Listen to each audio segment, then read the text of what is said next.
Hello दोस्तों, success मंत्रा class में आप लोगों का फिर से एक बार स्वागत है। और आज हम आप लोगों के लिए एक नया टॉपिक लेके आए हैं और टॉपिक का नाम क्या है? पंचायती राज। आजकल क्या देखे, ये उत्तर प्रदेश में क्या है, पंचायत का चुनाव हो रहा है, इसलिए इसको जानना बहुत ज़रूरी है। और क्या होता है, जो लेखपाल है, देखिए लेखपाल एग्जाम में स्पेशली क्या पंचायती राज के बारे में पूछता है, ठीक है। और बाकी जितने भी एग्जाम होते हैं उसमें तो पूछता ही पूछता है, और लेखपाल में स्पेशली क्या एक टॉपिक ही है पंचायती राज या ग्रामीण परिवेश जिसे कहते हैं, ठीक है। तो इसके बारे में आज चर्चा करेंगे। तो इस वीडियो को देखने से पहले इस चैनल को सब्सक्राइब कर लीजिएगा और इसको अपने दोस्तों में अधिक से अधिक शेयर कीजिएगा और लाइक भी कर दीजिएगा, ठीक है। तो हम आज बात करते हैं पंचायती राज के बारे में बात करते हैं। देखिएगा क्या है कि जो पंचायती राज को स्थानीय स्वशासन कहा जाता है। क्या कहा जाता है? स्थानीय स्वशासन कहा जाता है। और हमारे देश में जो स्थानीय स्वशासन है उसके जनक किनको कहा जाता है? लॉर्ड रिपन को क्या कहा जाता है? स्थानीय स्वशासन का जनक कहा जाता है। क्यों? क्योंकि लॉर्ड रिपन ने 1881 में भारत में पहली बार स्थानीय स्वशासन के बारे में बात की थी, ठीक है। इसलिए लॉर्ड रिपन को क्या कहा जाता है? भारत में स्थानीय स्वशासन का क्या है? जनक है, ठीक है। लेकिन देखिएगा, जब हमारा देश आजाद हुआ तो गांधी जी का सपना था कि क्या है, भारत का जो गांव है वो क्या है? आत्मनिर्भर गांव बने। कैसा गांव बने? आत्मनिर्भर, यानी सेल्फ डिपेंड विलेज बने, ठीक है। आजकल देखिएगा नए हमारे देश में क्या है, 2020 में आत्मनिर्भर भारत की बात चल रहा है, ठीक है। तो गांधी जी भी चाहते हैं कि हमारे जो गांव है, गांव में जितनी भी चीजों का आवश्यकता होता है वो गांव में ही उसका क्या है? उत्पादन हो। और गांव में जो चीज का उत्पादन हो वो गांव में क्या खपत हो जाए, जो अतिरिक्त बचे वो क्या शहरों में भेजा जाए। तो इसे कहता है आत्मनिर्भर गांव। इसलिए गांधी जी ने एक नारा दिया था कि जो हमारा गांव है ये सेल्फ डिपेंड होना चाहिए, ठीक है। और इसको उन्होंने एक अपने बुक हिंदू स्वराज में भी इनके बारे में ज़्यादा चर्चा किया है, ठीक है। और उन्होंने बताया कि भारत का विकास तभी हो सकता है जब भारत में गांव का विकास हो, ठीक है। अब गांव का विकास कैसे हो, इसके लिए देखिएगा हमारे जब संविधान निर्माता ने हमारा संविधान बनाया तो गांधी जी की आत्मनिर्भर गांव के जो सपनों को पूरा करने के लिए क्या बनाया? हमारे पंचायत को क्या है? पंचायत को हमारे संविधान में जगह दी। यानी पंचायत को क्या है? संविधान में जगह दिया। क्यों? क्योंकि संविधान के लोगों ने ये सोचा, संविधान बनाने वाले जो निर्माता के लोग थे वो लोग जानते थे कि गांधी जी गांव के बारे में जानते हैं। और देखिए, जब हमारा देश संविधान यानी आजाद हुआ था तो हमारे देश में 85% लोग हैं वो गांव में निवास करते थे। अब देखिए, इतने बड़े जनसंख्या का बिना विकास से क्या है, भारत का विकास नहीं होता। आज भी देखिए, अगर आज गांव का विकास नहीं होगा तो क्या भारत का विकास होना संभव है? नहीं संभव है। इसलिए क्या देश के विकास के लिए क्या गांव का विकास बहुत जरूरी है। पहला विकास कहाँ होना चाहिए? गांव का विकास होना चाहिए। इसलिए संविधान निर्माताओं लोगों ने हमारे जो ग्रामीण विकास के लिए पंचायत को क्या है? संविधान में जगह दिया। और क्या है? अनुच्छेद 40 में इसको जगह दिया। कहाँ दिया? अनुच्छेद 40 में। और अनुच्छेद 40 जानते हैं क्या? नीति निर्देशक तत्व थे। अनुच्छेद 40 क्या है? नीति निर्देशक तत्व है, आप लोग जानते हैं। इसलिए अनुच्छेद 40 जब नीति निर्देशक तत्व है तो क्या हुआ, इसको जो राज्य सरकार या अलग अलग जो सरकार है वो क्या था, सही ढंग से क्या है इसको इम्प्लीमेंट नहीं किया गया, ठीक है। इसलिए देखिए, प्रारंभिक स्तर पे हमारे यहाँ पे पंचायत के अच्छी तरह से वर्क नहीं कर पाया, ठीक है। लेकिन क्या है, जो हमारे देश में सबसे पहले एक सामुदायिक केंद्र का विकास किया गया, नहीं सामुदायिक विकास केंद्र का विकास किया गया था। ये क्या 1952 में इसका विकास किया गया था। ये दुनिया का पहला संगठन है जो भारत में बनाया गया है कि जो गांव के विकास के लिए एक सामुदायिक विकास केंद्र बनाया गया। कब? 1952 में। ये विश्व का पहला संगठन है जो भारत ने बनाया था। और इसका मेन उद्देश्य क्या था? गांव का विकास करना। इसका मेन उद्देश्य क्या है? ग्रामीण विकास। इसका मेन उद्देश्य क्या है? ग्रामीण विकास। लेकिन क्या है, ये जब स्थापित किया है, लेकिन आप जानते हैं कि जब ये हमारे भारत में लागू हुआ, यानी 1952 में लागू हुआ, उस समय देखिए भारत में अधिकतर जो ग्रामीण विकास करने के लिए जो कर्मचारी थे वो सरकारी कर्मचारी थे। और सरकारी कर्मचारी होने के कारण क्या है कि सरकारी कर्मचारी में आप जानते हैं कि करप्शन तो है ही है। करप्शन तो छोड़ देते, करप्शन के बाद एक दूसरा चीज होता है कि मान लेते कोई भी क्षेत्र है, एक गांव है, और उस मान लेते कि जैसे कोई गांव है, और गांव है यूपी में कोई गांव है, जैसे मान लेते हरदोई के कोई गांव है। और क्या है, यहाँ पे जो ग्राम विकास अधिकारी है वो क्या है, मेरठ से के शहर से यहाँ पे पोस्टिंग हुई है। और क्या है, मान लेते कि वो करप्शन करने वाला नहीं, ईमानदार भी व्यक्ति हैं, मान लेते उनको क्या है, हरदोई की उस गांव का विकास करने के लिए उनके पास बजट आया। तो क्या होता है, फिर गांव में वो पहली बार आए हैं तो उनको मालूम नहीं कि गांव में कहाँ पे पानी जमता है, गांव में कहाँ पे सूखा होता है, कहाँ पे नल लगाना चाहिए, कहाँ पे क्या चाहिए, उनको मालूम नहीं है। अब क्या है, उन्होंने गांव वाले से कोई सलाह मशवरा किए नहीं और क्या अपने मन से क्या है कहीं पे भी विकास कर दिया। अब देखिए विकास क्या, जहां पे विकास होना चाहिए तो वो विकास विनाश में बदल गया। अब मान लेते हैं कि ऐसे जगह पे पुल बना दिया कि जहां पे पहले कम पानी रुकता था अब ज्यादा पानी रुकने लगा। ऐसे सड़क बना दिया जहां से क्या है यातायात नहीं हो पा रहा है और बाढ़ आ रहा है और वो सड़क को बहा के ले गया। तो ये क्या है, विकास क्या है, अव्यवस्थित होने लगे। ठीक है, जब अव्यवस्थित होने लगे तभी क्या है, हमारे देश के जो प्रथम प्रधानमंत्री हैं उन्होंने सोचा कि ये जो सामुदायिक विकास केंद्र है इसमें जो बजट दिया जा रहा है ग्रामीण विकास के लिए, कि ये सही से काम कर रहा है ये नहीं कर रहा है, इसका क्या है एक जांच होना चाहिए। क्या होना चाहिए, इसका समीक्षा होना चाहिए, इसका क्या होना चाहिए, रिव्यू होनी चाहिए।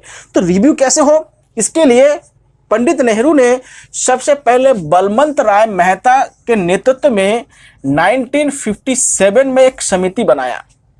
क्या बनाया, एक समिति बनाया। कौन, बलवंत राय मेहता के नेतृत्व में। कब, 1957 में।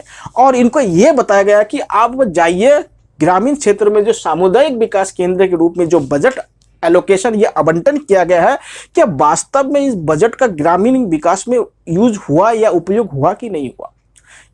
ठीक, अब देखिए क्या हुआ, बलवंत मेहता गांव में गए और अलग अलग गांव में जाके इन्होंने रिपोर्ट लिया और रिपोर्ट लेने के बाद ये अपना रिपोर्ट 1959 को भारत सरकार को दिया।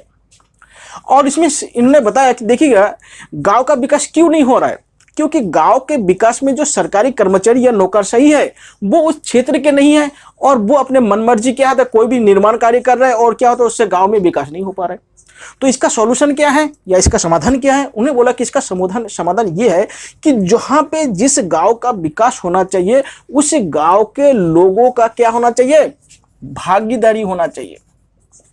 अब मान लेते कि कोई गांव है, अब गांव में कहीं नल लगाना है, कहीं पुल बनाना है, कहीं रोड बनाना है, तो बिना गांव के लोगों के भागीदारी से कैसे बनेगा। कोई सरकारी कर्मचारी उस गांव के बारे में नहीं जानता है, उस गांव में कोई बुजुर्ग 60 साल से रह रहा है, उन बुजुर्गों को मालूम है कि गांव में कहां पे पानी रुकता है, कहां पे सड़क बनना चाहिए, कहां पे नल लगना चाहिए, तो उनके गांव के लोगों को मालूम होता है। ठीक है, इसलिए क्या नौकरशाही को यह मालूम नहीं होता है, इसलिए बोला कि जो गांव का विकास होने के लिए क्या होगा, गांव के लोगों की क्या होनी चाहिए, भागीदारी में पार्टिसिपेट होना बहुत जरूरी है। तो पार्टिसिपेट होने चाहिए। अब बोले ये पार्टिसिपेट होगा कैसे, सवाल क्या आता है, एक सवाल कि ये पार्टिसिपेट होगा कैसे, कि गांव के लोग तो क्या अभी अशिक्षित है, ये गांव के लोग कैसे पार्टिसिपेट करेंगे इस चीज में। तभी बलवंत राय मेहता ने बोला कि हम गांव में एक नया व्यवस्था शुरू करेंगे जिसको कहा जाता है त्रिस्तरीय ग्राम पंचायत कहते हैं। उसको क्या कहते हैं, त्रिस्तरीय ग्राम पंचायत। क्या कहते हैं, बलवंत राय मेहता ने बोला कि गांव में कैसा होना चाहिए, त्रिस्तरीय ग्राम पंचायत होना चाहिए। यानी कैसा होना चाहिए, त्रिस्तरीय होना चाहिए। त्रिस्तरीय में क्या होगा, इनके 3 भाग बनाए गए, एक है ग्राम पंचायत, एक है क्षेत्र पंचायत और एक है जिला पंचायत। बलवंत राय मेहता ने क्या किया कि ग्रामीण क्षेत्र को 3 भागों में बांट दिया, एक है ग्राम पंचायत, एक है क्षेत्र पंचायत जिसको ब्लॉक या क्षेत्र पंचायत कहा जाता है या ब्लॉक प्रमुख जो होते हैं आप लोग जानते हैं। तीसरा क्या है, जिला। ठीक है, तो इनमें इनको बांट दिया गया।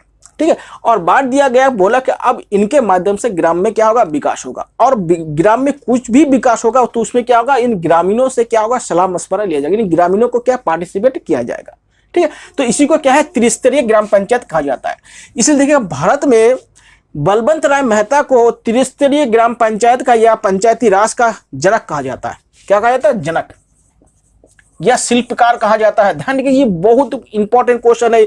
इस क्वेश्चन को बहुत बार पूछा गया। क्या पूछा गया है कि जो त्रिस्तरीय पंचायत राज है उसका जनक कौन है, बलवंत राय मेहता। कौन है, बलवंत राय मेहता। और 3 स्तर कौन कौन है, ग्राम पंचायत, क्षेत्र पंचायत और जिला पंचायत। आजकल देखिएगा उत्तर प्रदेश में क्या है, इसके लिए चुनाव हो रहा है और चुनाव में क्या है, देखिए नामांकन हो रहा है। देखिए क्या होता है, ग्राम में क्या होता है, प्रधान चुने जाते हैं जिसको ग्राम प्रधान कहा जाता है। और ग्राम से ही क्या होता है, एक बीडीसी मेंबर भी चुने जाते हैं। और बीडीसी मेंबर क्या होता है, जो ब्लॉक प्रमुख होता है उनको चुनते हैं। और जिले को क्या होता है, अलग अलग क्या होता है, जिला पंचायत सदस्य के रूप में बांट दिया जाता है। और ये जिला पंचायत सदस्य क्या होते हैं, बाद में जाके जिला पंचायत अध्यक्ष को भी चुनते हैं। ठीक है, ये अभी चुनाव हो रहा है, आप लोग इसके बारे में बेहतर जानते हैं। ये उत्तर प्रदेश में अभी क्या हो रहा है, ये पंचायती राज का चुनाव हो रहा है। दूसरी बात देखिएगा, जो ग्राम प्रधान होता है इसका चुनाव प्रत्यक्ष होता है, इनका चुनाव क्या होता है, प्रत्यक्ष होता है, और इन दोनों का चुनाव क्या होता है, अप्रत्यक्ष होता है। ये क्वेश्चन बहुत बार पूछा गया है, ध्यान रखिएगा। ग्राम प्रधान का चुनाव कैसे होता है, डायरेक्ट होता है, और ब्लॉक प्रमुख और जिला अध्यक्ष का चुनाव कैसे होंगे, अप्रत्यक्ष। क्यों? क्योंकि इसमें बीडीसी मेंबर द्वारा चुना जाता है और इसमें जिला पंचायत सदस्य के द्वारा इनके अध्यक्ष को चुना जाता है, ठीक है, ध्यान रखिएगा। तो ये प्रत्यक्ष और अप्रत्यक्ष इसमें होता है। अब देखिए, जब ये नियम दिया है नेहरू जी को, तभी नेहरू जी ने भारत में सबसे पहले पंचायती राज का जो उद्घाटन है वो क्या है, राजस्थान से किया है। नेहरू जी ने क्या किया, 2 अक्टूबर 1959 को राजस्थान के नागौर जिले से, राजस्थान के क्या है, राजस्थान के नागौर जिले से इस पंचायती राज का क्या है,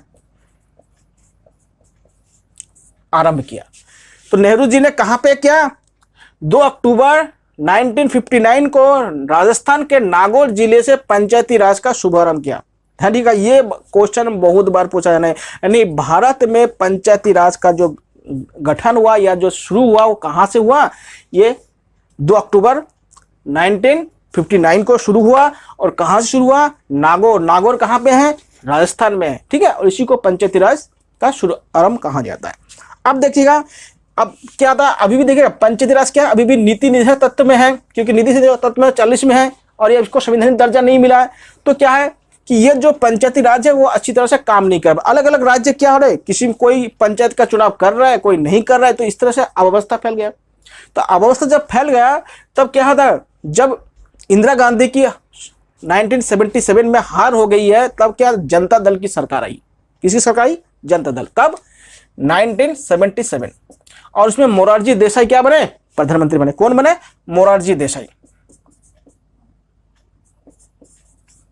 मोरारजी देसाई जब प्रधानमंत्री बने तो उन्होंने बोला कि ग्रामीण विकास के लिए एक नया समिति बनाया। और कौन समिति बनाया, अशोक मेहता समिति। यानी अशोक मेहता समिति कब बने, 1977 को बने, और किनके प्रधानमंत्री काल में बने, मोरारजी देसाई के प्रधानमंत्री काल में बने। अब अशोक मेहता समिति ने बोला कि ग्रामीण विकास के लिए क्या करते हैं, अब त्रिस्तरीय की आवश्यकता नहीं है, बल्कि क्या कर दे, 2 स्तरीय कर दे। इन्होंने क्या है, पंचायती राज को क्या कर दिया, 2 स्तरीय कर दिया। ये बहुत इंपॉर्टेंट, बहुत बार पूछा गया था कि अशोक मेहता समिति या किस समिति ने पंचायती राज को 2 स्तरीय कर दिया। पंचायती राज को 2 स्तरीय किसने किया है, अशोक मेहता समिति। इनमें 2 क्या, एक ग्राम स्तर पर और एक क्या है, जिला स्तर पर। यानी बीच में जो क्षेत्र पंचायत है उसको क्या हटा दिया। तो अशोक मेहता ने क्या है, 2 स्तरीय पंचायती राज की बात की, और कौन सी, ग्राम और जिला की वाली बात की, ठीक है। लेकिन क्या है, इसमें से ब्लॉक को उन्होंने हटा दिया। लेकिन अभी भी क्या है, पंचायती राज कैसे था, नीति निर्देशक तत्व में है, अभी भी क्या है, लागू नहीं कर रहा है हर राज्य। तभी क्या है, राजीव गांधी के समय पे लक्ष्मी मल सिंघवी या ML सिंघवी नामक एक कमेटी बनता है, जो कब बना, 1986 में बना। इस कमेटी ने यह बताया कि पंचायती राज को क्या है, संवैधानिक दर्जा दिया जाए। कैसे दर्जा दिया जाए, संवैधानिक। अगर संवैधानिक दर्जा दिया जाएगा पंचायती राज को, तो क्या होगा कि हर राज्यों को कंपलसरी हो जाएगा कि चुनाव करवाना, और पंचायती राज को गठन करना क्या होगा, कंपलसरी हो जाएगा। तभी क्या होगा, पंचायत क्या होगा, पंचायत के पास अधिकार होगा और पंचायत क्या सही से कार्य कर पाएगा, ठीक है। तभी क्या है, संवैधानिक दर्जा देने की बात की। लेकिन राजीव गांधी के समय पे क्या, इसको पंचायती राज का अधिकार दिलाया नहीं जाता है, ठीक है, दिला नहीं। इसलिए देखिएगा, कभी कभी पूछा जाता है कि भारत में पंचायती राज की बकवास सबसे पहले किसने किया, तो राजीव गांधी के समय पे किया गया था। तब राजीव गांधी के समय जब नहीं हो पाया तो ये क्या था, उसके बाद एक और कमेटी बनता है जिसको कहते हैं थुंगन कमेटी। थुंगन कमेटी के रिपोर्ट के बाद 1992 में हमारे संविधान में एक संशोधन किया गया। और कौन सा संशोधन किया गया था, 73वें संशोधन। कौन सा संशोधन, 73वें संशोधन किया गया।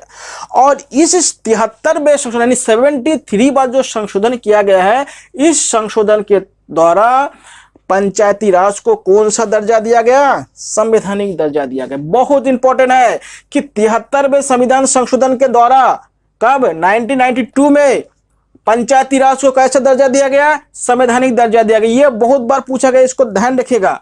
और इस दर्जा देने के बाद पहली बार हमारे संविधान में एक नया भाग जोड़ा गया। कौन सा भाग, 9 भाग 9 को जोड़ा गया। और हमारे संविधान के अनुसूची में एक नया अनुसूची जोड़ा गया। अनुसूची कौन सा, 11 अनुसूची जोड़ा गया। ठीक है, देखा 73वें संविधान संशोधन के तहत हमारे जो पंचायती राज है उसको संवैधानिक दर्जा दिया गया। कब दिया गया? 1992 में दिया गया। और इस समय प्रधानमंत्री कौन थे? नरसिम्हा राव, नरसिम्हा राव प्रधानमंत्री थे। ये क्वेश्चन भी पूछा गया था कि जब पंचायती राज को संवैधानिक दर्जा दिया गया था उस समय प्रधानमंत्री कौन थे? नरसिम्हा राव, यानी पीवी नरसिम्हा राव। और कब दिया गया है? 1992 में। किस संविधान संशोधन में दिया गया है? 73 में, ध्यान दिएगा। और किस भाग में इसको शामिल किया गया? भाग 9। किस अनुसूची में शामिल किया गया? अनुसूची 11, ठीक है। और इस जो पंचायती राज को जो संवैधानिक दर्जा दिया गया है और इसी को 24 अप्रैल 1993 को पूरे देश में लागू किया गया। कब लागू किया गया? इस तारीख को लागू किया गया।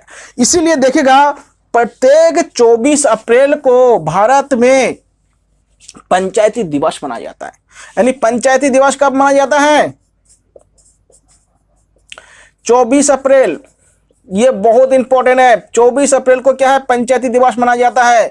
क्यों? क्योंकि 24 अप्रैल 1993 को भारत में पंचायती राज को क्या कर दिया? लागू कर दिया। इसलिए क्या है? इस 24 अप्रैल को क्या है? पंचायती दिवस के रूप में मनाया जाता है।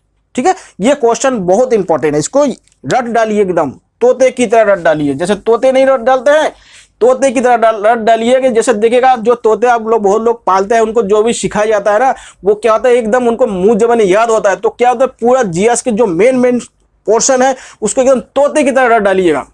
जिससे क्या होगा कि जैसे ही आपको एग्जाम हॉल में जाए और तोते की तरह रटे हुआ चीज हो आप पूरा दिमाग में आए उसको एकदम छाप दीजिए। ठीक है, तभी आपका सिलेक्शन क्या होगा? पक्का हो जाएगा। ठीक है, आप भूलेंगे भी नहीं। ठीक है, तो तोते की तरह रट डालिए, एक नया कॉन्सेप्ट है ये। अब देखिएगा जब ये पंचायती राज को संवैधानिक दर्जा दिया गया तब देखिए इसमें क्या क्या प्रावधान किया गया, क्या क्या प्रावधान। ठीक है, जब पंचायती राज को संवैधानिक दर्जा दिया गया तो अब क्या है? पंचायती राज का कार्यकाल को निश्चित कर दिया। कार्यकाल को क्या कर दिया? निश्चित कर दिया।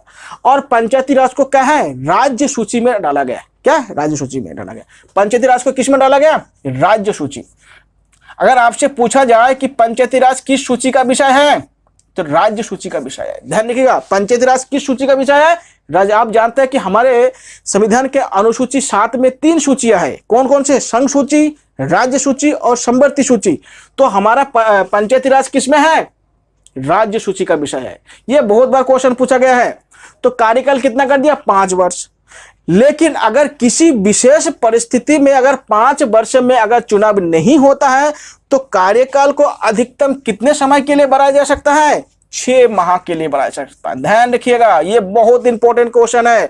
अगर 5 साल के कार्यकाल अगर होता है, अगर किसी परिस्थिति में 5 साल के बाद चुनाव नहीं हो पाता है तो कार्यकाल को अधिकतम कितने में बढ़ाया जा सकता है? 6 माह तक बढ़ाया जा सकता है। ठीक है, लेकिन 6 महीने के बाद क्या होता है? हर राज्य को क्या है? इसमें चुनाव कराना कंपलसरी होगा। ध्यान रखिएगा। अब देखिएगा कि ये जो कार्यकाल है, कार्यकाल कब से माना जाए? क्या जब कैंडिडेट चुनाव में नामांकन करेंगे तब से माना जाएगा, या जिस दिन वोट डाला जाता है उस दिन से माना जाएगा, या जिस दिन वो जीत जाएंगे उस दिन से माना जाएगा, या उसका पहले बैठक से माना जाएगा? देखिए ये बात बहुत बार क्या क्वेश्चन को घुमा के पूछ देता है। और वो लोग क्या होता है इसको बोलते हैं कि अधिकतर लोग सोचते हैं कि जिस दिन जीत जाता है उसी दिन से कार्यकाल शुरू होता है। नहीं, कार्यकाल कब शुरू होगा? जब पहली बैठक होगा, जब पंचायती राज का पहला बैठक होगा। यानी क्या होगा? प्रथम बैठक। प्रथम बैठक से उसे कार्यकाल लगाया जाता है। प्रथम बैठक से अगले 5 साल के लिए। कब से? प्रथम बैठक से अगले 5 साल के लिए उनका कार्यकाल होगा। ना तो चुनाव जीतेंगे उस दिन से नहीं होगा, ना तो जब नामांकन भरेंगे उस दिन से होगा, ना जिस दिन चुनाव होगा उस दिन से होगा। ठीक है, तो कब होगा? प्रथम बैठक से होगा। अब देखते हैं कि पंचायती राज में जो चुनाव लड़ने वाले उम्मीदवार है उनका उम्र कितना होना चाहिए। यानी जो प्रत्याशी होते हैं, जो उम्मीदवार होते हैं, उनका उम्र कितना होता है। ठीक है, तो देखिए क्या होता है, उनका उम्र क्या है? न्यूनतम 21 वर्ष होता है। न्यूनतम क्या है? 21 वर्ष है। यानी कोई भी भारत के नागरिक उस गांव में अगर निवास करते हैं, यानी उस क्षेत्र में अगर निवास करते हैं, उनका उम्र अगर 21 वर्ष से ज्यादा है तो वो क्या पंचायती राज में चुनाव लड़ सकता है। ठीक है, इसके लिए देखिए इसमें और एक शर्त है, केवल निवासी होना जरूरी नहीं है, उस क्षेत्र में उस पंचायत में उस में जो चुनाव सूची होता है, यानी जो मतदाता सूची होता है, उस मतदाता सूची में नाम भी होना चाहिए। ऐसे नहीं कि क्या होता है, कोई भी व्यक्ति आ गया, मान लो हरदोई के कोई गांव है और शाहजहांपुर के कोई गांव से आके बोले कि मैं चुनाव लड़ूंगा, नहीं हो सकता है। क्या होना चाहिए, उस गांव के जो मतदाता सूची होगा, उस मतदाता सूची में क्या होना चाहिए, नाम होना चाहिए। मतदाता सूची में अगर नाम होगा तो उनको क्या होगा, चुनाव लड़ने का अधिकार है। और न्यूनतम आयु क्या है, 21 है। और लास्ट क्या, जब तक है जीवन, जब तक है जान तब तक चुनाव लड़ सकते हैं। तो ये क्या है, जब तक है जान। एक बात याद रखिएगा, आपने सुना होगा, जब तक है जान, जब तक जान है तब तक क्या है, जब चुनाव लड़ सकते हैं। नहीं, मरने से एक दिन पहले भी चुनाव लड़ सकता है। आप लोगों ने देखा होगा, एक भूतनाथ पिक्चर आया था और एक क्या होता है, मृत्यु व्यक्ति को चुनाव लड़वा दिया था। ठीक है, तो इसमें क्या है, इसमें भूत तो चुनाव नहीं लड़ पाएंगे, लेकिन क्या है, जब तक जिंदा है तब तक चुनाव लड़ सकते हैं। तो इसका क्या, अधिकतम आयु नहीं होता, न्यूनतम आयु होता है। इसका मतलब यह है कि चुनाव लड़ने का क्या, न्यूनतम 21 साल उम्र होता है, अधिकतम कुछ नहीं है। जब तक वो जिंदा है तब तक चुनाव लड़ सकते हैं। अब देखें कि जो पंचायती राज होता है, इनका चुनाव संपन्न कौन करवाते हैं, सबसे बड़ा सवाल है। देखिए, अधिकतर लोग ये जानते हैं जो हमारे केंद्रीय चुनाव आयोग होता है वही क्या होता है, पंचायती राज का चुनाव करते हैं। ये लोग सोचते हैं, ये बहुत से लोग देखें उल्टा सोचते हैं। बहुत से लोग सोचते हैं कि जो केंद्रीय चुनाव आयोग होता है वो राज्यसभा, लोकसभा, राष्ट्रपति और उपराष्ट्रपति के चुनाव करवाते हैं। और जो राज्य निर्वाचन आयोग होता है वो क्या होता है, या राज्य चुनाव आयोग होता है, वो सोचता है कि ये क्या था, विधानसभा और विधान परिषद का चुनाव करते हैं। ये गलत है। क्यों गलत है, क्योंकि जो पंचायती राज का जो चुनाव होता है उसको कौन संपन्न करता है, राज्य चुनाव आयोग। केंद्रीय चुनाव आयोग नहीं करवाते हैं, वो कौन कराते हैं, राज्य चुनाव आयोग। पंचायती राज का चुनाव कौन संपन्न करवाएगा, राज्य। क्यों करवाएगा, अब अभी आपको पता था कि जो पंचायती राज वो राज्य सूची का विषय है। इसमें जो भी कानून बनेगा कौन बनाएगा, राज्य सरकार, अलग अलग राज्य सरकार बनाएगा। तो इसमें कौन कानून बनाएगा, राज्य। ठीक है, तो ये राज्य सूची का विषय है। तीसरी बात है कि जो पंचायतों को बहुत सारे कार्य करने के लिए वित्त की आवश्यकता, वित्त मतलब धन की आवश्यकता होती है। ये धन का बंटवारा कैसे करेंगे, तो इसके लिए एक राज्य वित्त आयोग बनाया गया कि पंचायतों को देखिएगा, जो ग्राम प्रधान होते हैं उनको क्या होता है, बहुत सारे फंड मिलते हैं जो क्या होता है, विकास करने के। जैसे क्या होता है, अब प्रधानमंत्री आवास हो गया, अभी लेटरिंग आया था, लेटरिंग मतलब शौचालय आया था, उसके हो गए, फिर नल लगाना होता है, फिर रोड वगैरह बनाना होता है, नाली बनाना होता है। इसमें जो फंड आता है कौन देता है, राज्य वित्त आयोग द्वारा उनको आवंटन किया जाता है। तो ये फंड कौन देते हैं, राज्य वित्त आयोग द्वारा दिया जाता है। तीसरी बात है, देखिएगा हमारे जो विधानसभा, राज्यसभा, लोकसभा और विधान परिषद, इसमें महिला को आरक्षण नहीं प्राप्त है। पंचायती राज में पहली बार क्या है, महिलाओं को आरक्षण दिया गया है। ध्यान रखिएगा, बहुत इंपॉर्टेंट क्वेश्चन है। पंचायती राज में क्या है, महिलाओं को पहली बार आरक्षण दिया गया है। आप जानते हैं कि हमारे देश में एक महिला आरक्षण बिल क्या है, संसद में पेंडिंग है। राज्यसभा से तो पास हो गया, अभी तक लोकसभा से पास नहीं हुआ। उसमें यह बताया गया कि जो महिला है उनको 33% सीट उनके लिए क्या हो, आरक्षित होना चाहिए, लेकिन अभी तक वो पास नहीं हो, केवल राज्यसभा से पास हो चुका है। तो लेकिन क्या है, पंचायती राज में महिलाओं को आरक्षण दिया गया और महिलाओं को 1/3 यानी 33% आरक्षण दिया गया है। लेकिन अभी कुछ कुछ राज्यों में 50% भी है, कुछ राज्यों में क्या है 50% भी है, लेकिन क्या अधिकतर राज्यों में 1/3 या 33% है। तो ये पहली बार क्या है, आरक्षण दिया गया है। ठीक है, और इसमें ओबीसी को भी आरक्षण दिया गया है। ओबीसी को जो आरक्षण दिया गया है उसको चक्रीय क्रम कहते हैं। क्या कहते हैं, चक्रीय क्रम। चक्रीय क्रम के माध्यम से किसको आरक्षण दिया गया, ओबीसी यानी अन्य पिछड़ा वर्ग को भी आरक्षण दिया गया। इसलिए देखिएगा इस बार क्या है, देखिए एक बार लिस्ट निकाला गया उत्तर प्रदेश का, बाद में क्या है हाईकोर्ट में लोग चले गए थे, बाद में फिर आरक्षण का लिस्ट निकला है। तो उसमें क्या है, जो ओबीसी हो गया, एससी हो गया, एसटी हो गया, महिला होंगे और जो सामान्य सीट हो गया, उनको अलग अलग आरक्षण अलग अलग समय पर उनको दिया जाता है। ठीक है, तो इसकी मतलब क्या है, ओबीसी को भी दिया गया, ओबीसी को कैसे चक्रीय क्रम में दिया गया। ठीक है, और जो एससी एसटी होंगे उनको अलग दिया गया, महिलाओं के लिए महिलाओं के लिए अलग से दी गई है। तीसरी बात है कि पंचायती राज को जो 29 जो विषय मतलब क्षेत्र है उसमें कानून बनाने का अधिकार दिया गया। कितने विषय पे कानून बनाने का अधिकार दिया गया, 29।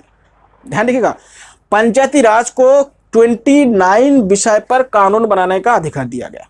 ठीक है। इसमें क्या होता है, ग्राम प्रधान हो गया या ब्लॉक प्रमुख हो गया या जो जिला परिषद के जो अध्यक्ष है वो क्या है, इन विषयों पर कानून बना सकते हैं। ठीक है, तो इन विषयों पर कानून बना सकते हैं, ठीक है, अपने हिसाब से। अब देखिए, पंचायती राज को सत्ता का विकेंद्रीकरण कहा जाता है। अब ये क्या हुआ, सत्ता का विकेंद्रीकरण? देखिए, सत्ता का केंद्रीकरण का मतलब होता है कि नौकरशाही द्वारा क्या योजनाओं का संचालन करना, और सत्ता का विकेंद्रीकरण का मतलब होता है कि जहां पे जिस योजना को लागू किया जाएगा वहां के लोगों से सलाह लेके कार्यों को करना। देखिए, आज क्या होता है, आज पंचायती राज के माध्यम से अगर कई नल लगाना होता है तो क्या होता है, ग्राम प्रधान या जो ग्राम में जो पंचायत सदस्य होते हैं या जो गांव के जो बुजुर्ग लोग होते हैं उनसे सलाह लेके ही काम किया जाता है, उनकी पूरा साइन होते हैं, क्योंकि सबका साइन होने के बाद ही क्या होता है, उस जगह पे वही जो भी चीज लगना होता है वो लगता है। पहले क्या होता है, ऐसे नहीं होता। पहले क्या होता है, नौकरशाही जहां चाहते थे वहीं पे लग जाता। ठीक है, तो इसलिए क्या था, इसको सत्ता का विकेंद्रीकरण कहते हैं। देखिए कैसे है, समझ, इसको आसान शब्द में समझ लीजिएगा। मान लेते हैं कि एक परिवार है, एक पिता है और उनके क्या है, 3 पुत्र हैं, बी सी डी। अब देखिएगा, पिता बोले कि जो ये होगा, ये परिवार के लिए केवल अनाज, जितना अनाज की आवश्यकता है इसका इकट्ठा करेंगे, इनको दायित्व दे दिया गया। सी को दिया जितने भी वस्त्र की आवश्यकता होगा घर में उन सारे वस्त्र के, और डी को दिया गया कि बाकी जो तो अन्य कार्य होगा वो क्या करेंगे, डी करेंगे। ठीक है, और एज क्या है, इनको उस हिसाब से पैसा बांट दिया जाता है। और ये क्या, जब भी अनाज खरीदना होगा तो इसका जिम्मेदारी होता है, जब भी वस्त्र खरीदना होता है तो इसका जिम्मेदारी है, जब भी अन्य चीज की आवश्यकता जैसे ट्रांसपोर्ट हो गया, कुछ भी हो गया, उसके लिए डी जिम्मेदार होता है। तो देखिए इसमें क्या है कि ए ने अपने काम को क्या अलग अलग लोगों को दे दिया, तो इसने सत्ता का क्या कर दिया, विकेंद्रीकरण दे दिया। अगर मान लेते हैं कि ये इनको बांट नहीं देता तो ये सारे काम किनको करना पड़ता, ए को करना पड़ता, और ये अगर सारे काम करने लगेंगे तो क्या होगा, अव्यवस्था हो जाएगा, तानाशाही हो जाएगा, कि ये व्यक्ति बोलेगा कि मेरे पास तो बहुत शक्ति है और मैं क्या दूसरे को दूंगा नहीं। ठीक है, आजकल क्या है, आजकल देखिए आप लोग सास बहू के बहुत झगड़े सुनते हैं। सास बहू के झगड़े का कारण क्या है, यही सत्ता का विकेंद्रीकरण नहीं होता है। कोई भी सास है, जब भी नई बहू आती है तो उनको क्या है, घर का तिजोरी नहीं देते हैं। सास क्या होता है, जब तक जान है तब तक क्या, तिजोरी में जो चाबी हो अपने क्या पल्लू में बांधे रखते हैं। अब जो नई बहू आता है उनको भी क्या है, स्वतंत्र रूप से जीने की इच्छा होती है, वो भी उड़ना चाहती। उड़ने का मतलब क्या, आसमान में नहीं, इस धरती पे उड़ना चाहती है। परी, आप लोग देखे होंगे आजकल क्या है, पिताजी का परी, बहुत से क्या लड़कियों के पिताजी का परी कहते हैं, तो परी के मतलब वो उड़ना चाहती है। अब मान ले कि जैसे सास है, वो बोलते कि हम जितना पैसा आपको देंगे, मान ले उनको किसी चीज के, मान ले उनको लिपस्टिक खरीदना है तो सास से 50 रुपये मांगना पड़ेगा। मान ले उनको कोई भी चीज खरीदना होगा तो क्या मांगना पड़ेगा। अब बताइए, जो महिला होगी वो हर चीज के लिए अगर सास से मांगने लगेगी तो क्या होगा, उनका अहम का टकराव शुरू हो जाता है। किसकी टकराव होता है, अहम का टकराव शुरू होता है। और यही अहम क्या होता है, सास बहू की सीरियल बन गया, और लोग घर बैठे बैठे देखते हैं, और वो सीरियल और जब देखते हैं तो दिमाग में और वो खिचड़ी पकता है, और क्या होता है, खाना खाएंगे एक साथ, फिर सास बहू की सीरियल देखने के बाद फिर लड़ाई करेंगे। ठीक है, तो क्या है, ये सास बहू का सीरियल क्या है, ये सत्ता का विकेंद्रीकरण। आप देखिए, पिता पुत्र में जो लड़ाई होता है क्यों होता है, पिता सोचता है कि हम अपने संपत्ति बेटे को देंगे नहीं, हम जब तक जिंदा है तब तक नहीं देंगे, और बेटा चाहता है कि मैं थोड़ा जवान हो गया, मैं भी थोड़ा सा उड़ू मतलब मैं भी थोड़ा सा घूमूं, खेलूं कूदूं, लोग मैं घूमूं, तो वो चाहता है पैसा उनके पास हो, नहीं देना नहीं चाहता है। अब देखिए, कोई पिताजी ने कोई मोटरसाइकिल या कोई कार खरीदा है तो बेटे से बोलता है कि 1 घंटा चलाना, आधा घंटा चलाना, कहाँ गया, 6 बजे से पहले घर पे मोटरसाइकिल होना चाहिए। तो लड़का घूमना चाहता है शाम को, उनको क्या चाहिए, विकेंद्रीकरण चाहिए, लेकिन हो नहीं पाता है। तो क्या सत्ता का विकेंद्रीकरण क्या होता है, पंचायती राज से आया, बहुत ही इंपॉर्टेंट है। तो सत्ता का विकेंद्रीकरण कहाँ से आया, ये पंचायती राज से ही आया भारत में। और ये क्या, हर परिवार में भी क्या होना, सत्ता का विकेंद्रीकरण होना चाहिए, तभी क्या होगा, परिवार में क्या होगा, लड़ाई झगड़ा कम होगा। और जिस परिवार में सत्ता का केंद्रीकरण ज्यादा होता है उस परिवार में झगड़ा और लड़ाई ज्यादा होता है, और जिस परिवार में सत्ता का विकेंद्रीकरण होता है उस परिवार में क्या, शांति ज्यादा होती है। अब जो अंतिम चीज है इसमें बताया कि जो पंचायती राज है वो क्या है, त्रिस्तरीय बनाया गया। कैसे स्तरीय बनाया गया, त्रिस्तरीय। कैसा, एक है ग्राम पंचायत, दूसरा है क्षेत्र पंचायत, और तीसरा है जिला पंचायत। ठीक है, तो ये 3 स्तर में बनाया गया है। लेकिन पश्चिम बंगाल ऐसा देश है, ऐसा राज्य है जहां पे क्या है, जो पश्चिम बंगाल क्या है, पश्चिम बंगाल ऐसा राज्य है जहां पे जो पंचायती राज है वो क्या चतुर्स्तरीय है, यानी 4 स्तर है। उसका कितना स्तर है? 4 स्तर है। ये बहुत बार पूछा गया। पश्चिम बंगाल में पंचायती राज कैसा है? 4 स्तर है। लेकिन नागालैंड, मणिपुर जहां पे जनसंख्या कम है वहां पे कैसे पंचायती राज? द्विस्तरीय। कैसा है? द्विस्तरीय। कहां कहां है? जैसे मान लेते नागालैंड, मणिपुर, देखिए इसके लिए एक क्राइटेरिया बनाया गया कि जहां जिस राज्य की जनसंख्या 20 लाख से कम है वहां पे क्या कैसे पंचायती राज होगा? द्विस्तरीय। कितना होना चाहिए? 20 लाख से कम। जहां पे जनसंख्या 20 लाख से कम होगा, जिस राज्य की जनसंख्या क्या होगा? 20 लाख से कम होगा, तो वहां पे कैसा पंचायती राज होगा? द्विस्तरीय। और जहां पे 20 लाख से अधिक होगा वहां पे कैसा होगा? त्रिस्तरीय। जहां पे 20 लाख से अधिक होगा वह क्या होगा? त्रिस्तरीय। लेकिन पश्चिम बंगाल ऐसा राज्य है जहां पे क्या है? 4 स्तरीय है। देखिए भारत में इस समय सबसे अच्छा जो पंचायत है वो केरल का माना जाता है। केरल का पंचायत क्या है? सबसे अच्छा पंचायत माना जाता है। केरल का पंचायत क्या है? सबसे अच्छा पंचायत माना जाता है। कि इनमें जो देखिए ये 29 विषय है, ये अधिकतर विषयों का क्या है ये लोग उपयोग कर पाते हैं, क्योंकि केरल में जानते हैं साक्षरता दर अच्छा है, इसलिए क्या है वहां पे लोग अपने अधिकार को जान गए हैं। लेकिन सबसे ज्यादा कम जो इफेक्टिव होता है वो यूपी में है। यूपी में देखिए आज तक क्या है 4 विषय को ही क्या है पंचायती राज यूज कर पाते हैं, और बाकी क्या है 25 अभी भी ऐसे पड़े का पड़े रह गया। ठीक है, तो यूपी में कितना है? 4 विषय को अपनाता है। तो यूपी का जो प्रदर्शन है पंचायती राज में सबसे निचले स्तर पे है, और सबसे जो हाई स्तर पे कौन है? केरल। हाई स्तर पे कौन है? केरल है, और निचले स्तर पे कौन है पंचायती राज के प्रदर्शन में? यूपी। ठीक है, तो ये यूपी में कम है और केरल में सबसे ज्यादा क्या है? अच्छा है, क्योंकि केरल में एजुकेशन भी है।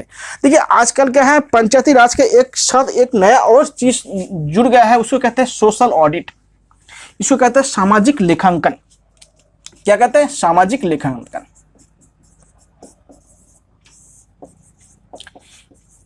देखिए सामाजिक लेखांकन क्या होता है समझ लीजिए। मान लेते हैं कि किसी के घर के सामने पुल बन रहा है या किसी मोहल्ले में पुल बन रहा है। अब पुल बनने में वहां के जो आसपास के जितने भी लोग उस पुल से लाभान्वित होंगे, वहां पे लोग क्या कर सकते हैं? उस पुल का लेखांकन कर सकते हैं कि उस पुल में कितना सीमेंट लगा, कितना सरिया लगा, कितना ईंट लगा, कितना मजदूर लगा, वो क्या लिख देंगे। आप जानते हैं कि हर पुल या रोड या नल लगने के बाद क्या है 2-3 महीने के बाद नेताजी का क्या लग जाता है? बोर्ड लग जाता है कि इस पुल बनाने में इतना लाख रुपए खर्च हुआ। अब मान लेते हैं कि किसी भी पुल बनाने में 5 लाख रुपए खर्च होता है, और मान लिया उस बोट में क्या है, मान लिया किसी पुल बनाने में कितना 5 लाख की खर्चा हुआ, और उस बोट में कितना है 7 लाख लिखा है, तो 2 लाख का हेरा फेरी हो गया। तो क्या होगा? अगर उस जगह के लोग अगर इसका लेखांकन कर लेंगे तो क्या होगा? बोलेंगे देखिए हमारे हिसाब से तो इसमें कितना खर्च हुआ 5 लाख, आपने 7 लाख कहां से लिख दिया। तो क्या होगा? सरकारी खजाना या सरकारी फंड का क्या सदुपयोग होगा। देखिए अभी भारत में केवल एक ही राज्य में सामाजिक लेखांकन लागू है, जानते हैं वो कौन सा राज्य? वो है मेघालय। मेघालय राज्य में क्या है सामाजिक लेखांकन को लागू किया गया कि मेघालय में कोई भी अगर परियोजना बनता है सरकारी परियोजना तो उसका सामाजिक लेखांकन होता है।